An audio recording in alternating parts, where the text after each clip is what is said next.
Hello! Up till now I've been showing only 2D or top-down games in my videos, so this time for a change I've decided to let you take a closer look on a 3D game. It is a puzzle platformer called InFlux, and today for another change I'm going to play it on this bad boy.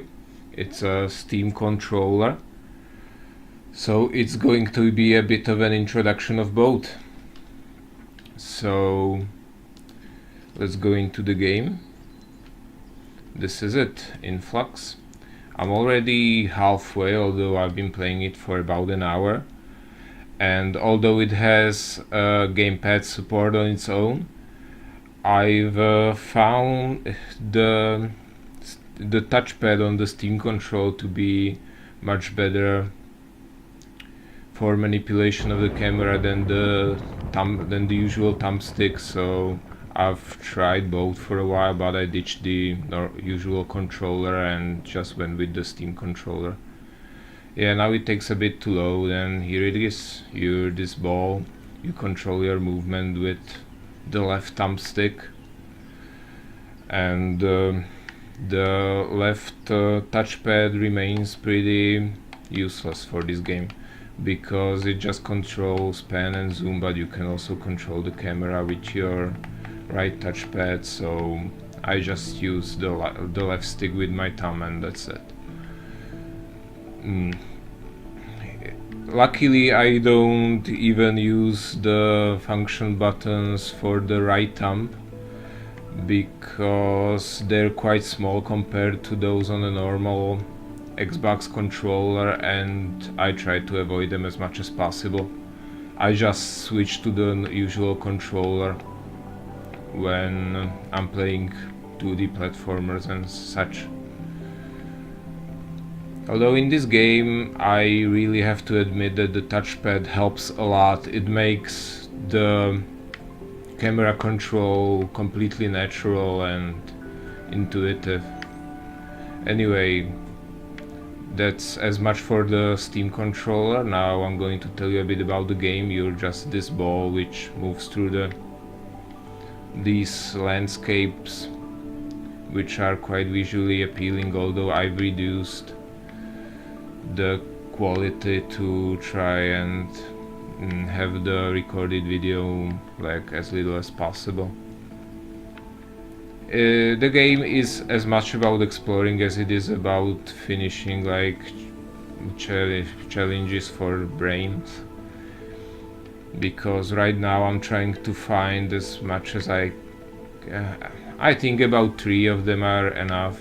I'm talking about these blue orbs, because they are needed to progress to, yeah, this is another one, and that should be enough. They are needed to progress to the logical challenges, because you just take them and then you bring it to that statue I went by earlier on, and these auras or something I'm emitting are actually what I'm using to pull things towards me or away from me. I'm doing it with the trigger buttons in the back.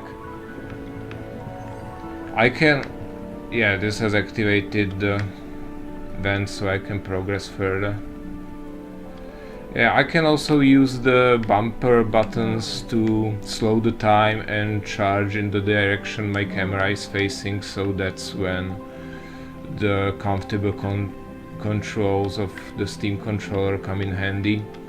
Because I've tried doing so with a regular controller and it sucked. I couldn't aim properly, but maybe it's just me, who knows.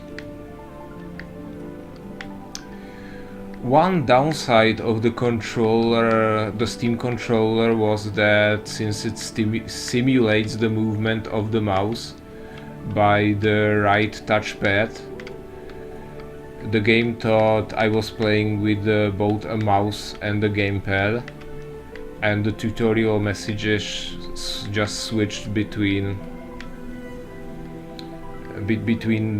those. I know it's pretty much an issue of the game rather than the controller. I mean, what could it do? But it still bugged me quite a bit. So yeah, I'm just gonna cross this gap.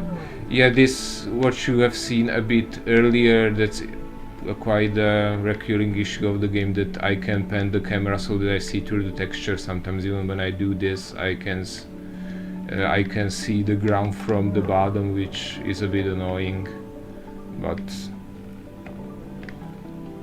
it's not a big thing, but it kind of annoys me sometimes. So I'm going to progress up a bit further, hopefully reach a challenge for you to see, because they make up about the half of the things you have to do in this game. Right now I'm wondering what actually activating this stick accomplished. Probably nothing important. I'm going to try and cross to the other side here. Yeah. It is nice that the developers thought of putting a log here, because I nearly overshot it. So I'm gonna just proceed further. Anyway, the variety in the environments is quite nice, I think, because previously you were even a bit underground, where there was a beached whale, then it made a reappearance later. It was kinda nice to see something organic in this game, since the ball you're controlling is made of steel.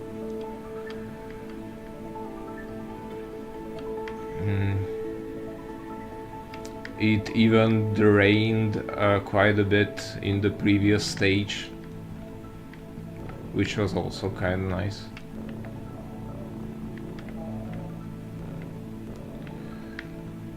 And it really fits the spot, these visual effects and sorts, because the game doesn't really have much of a story on its own, so it kinda lets the game have a cool personality of its own without the need of having a complex story. So yeah, this is probably the most exploration I had to do in this game so far, but it's not I'm not telling it as an issue I'm perceiving. I'm just it's kind of nice because the environments are quite relaxing, the music fits the mood quite well. I don't know if you can hear it properly or not. So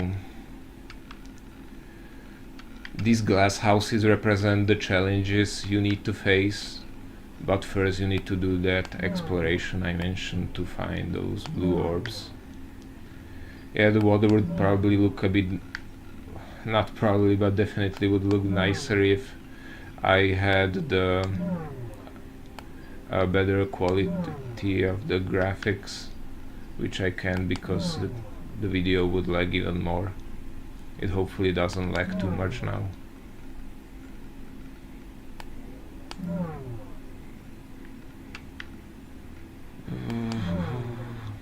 Wandering around. So anyway, one other negative thing I've noticed about the Steam controller is that sometimes it is quite easy to misclick those two buttons on the back, which are now just mapped to some random functions. They don't really have anything useful to do, and I've heard that in some games they can be defaultly mapped to something which actually bothers you a lot, which could be a problem, but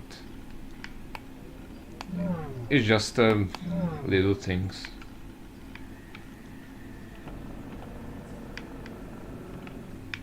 Yeah, I wonder what that accomplished. I probably need this to get to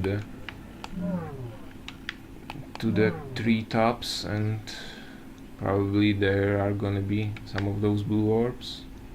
so that I can show you a challenge and be done with this. Yeah, this is one of the moments where I really have to aim quite well to use that charge move and get up there.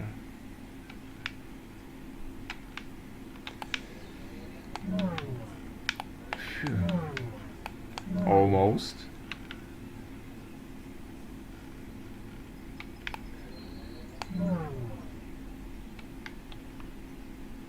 It's a shame they didn't think of putting another log up there, so I won't have to overshoot this.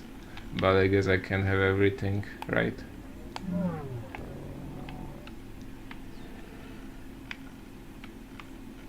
Yeah, getting there. I want to get a bit higher.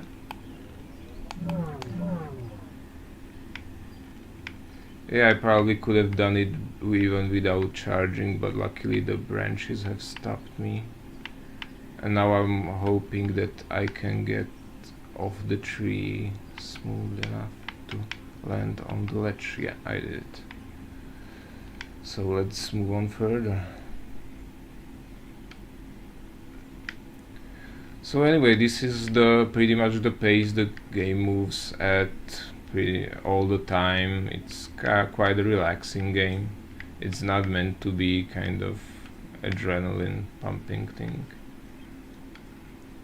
Not that it's a bad thing, it's just a nice change from other more action-packed games.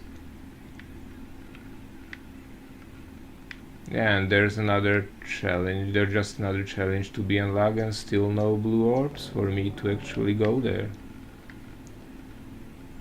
That kinda sucks.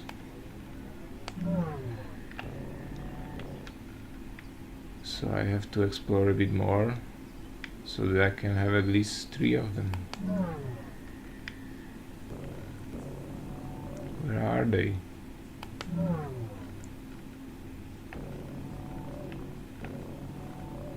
Yeah, there's one, I can see it. That's it. 2 more to go.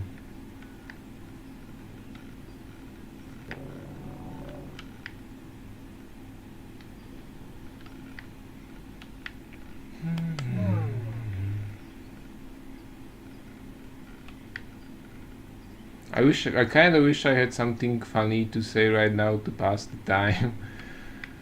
But I can't really think of anything. So you just have to look at me passing through a painted forest, collecting blue orbs. And now I got it, so I'm going to go to the closest glass house. I think they call it like that on the store page, but to me they don't really resemble glass houses as much. Just pretty much they look more like some random iron structures to me. It doesn't even look like glass that much.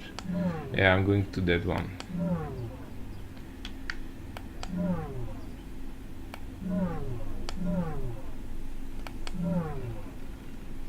Almost there. Bear with me.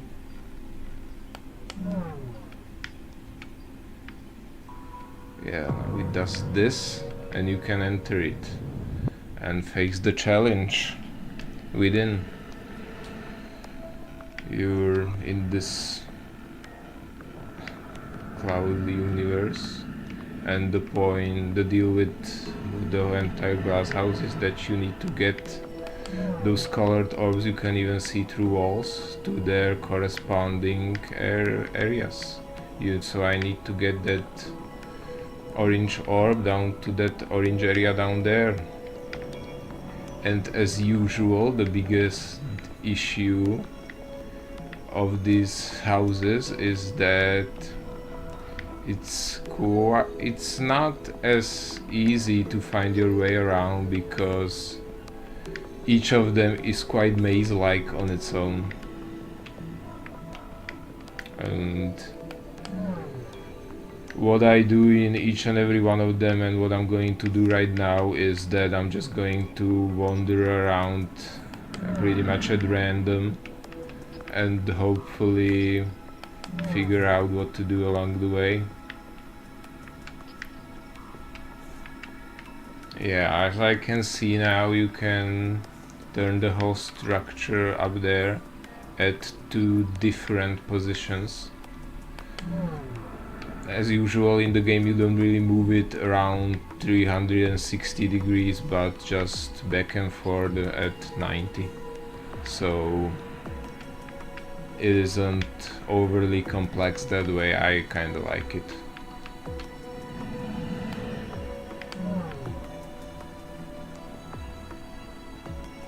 Yeah, I'm trying to get there.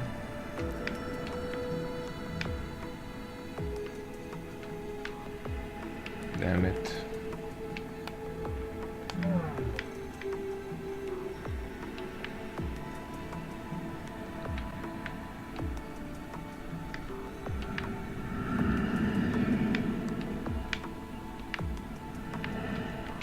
Yeah, these fans are really quite annoying because I don't recall the time when they actually got me as high as I wanted to. I just had to bounce up and down, and that's kind of a nuisance. Yeah, now that I got here, what do I do next? I'm going to push the ball a bit there. Don't know why, but it just seems like the right thing to do.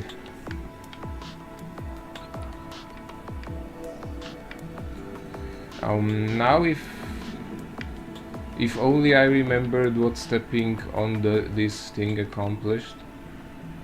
It bounces me in that direction, yeah, so let's go there.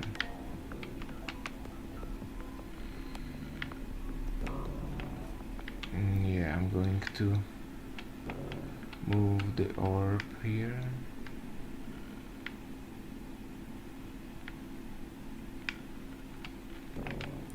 Let's see if I can make the orb hit that pink trigger right there. Don't even know if it can activate it. Yeah, exactly this. Wonder if that helped.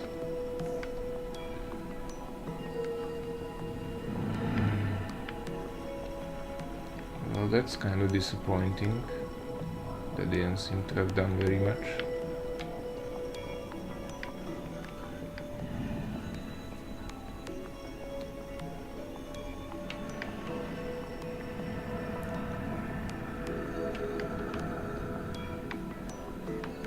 Let's get up there again.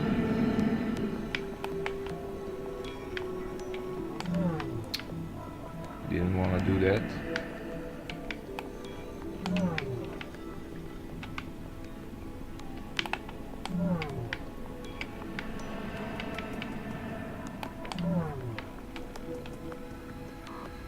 Yeah, and what now?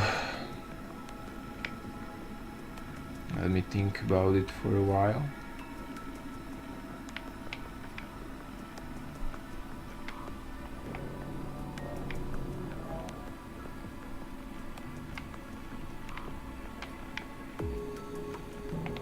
Yeah, I can see it. I probably have to get it over here again so that when I flip it,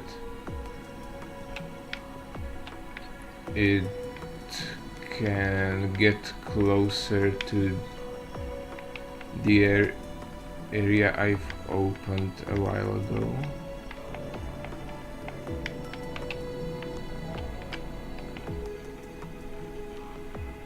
And now I just need to get it here and it's solved.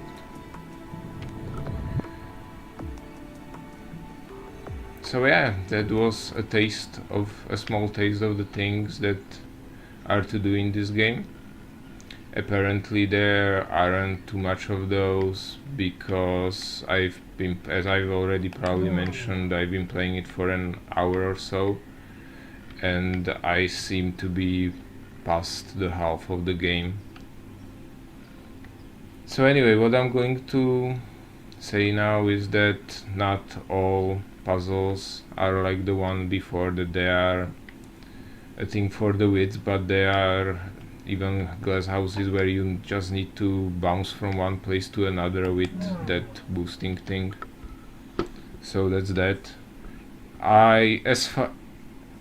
Up till now I haven't encountered a challenge which would be in the same vein as some of the previous ones. So that's a very positive thing for me to add.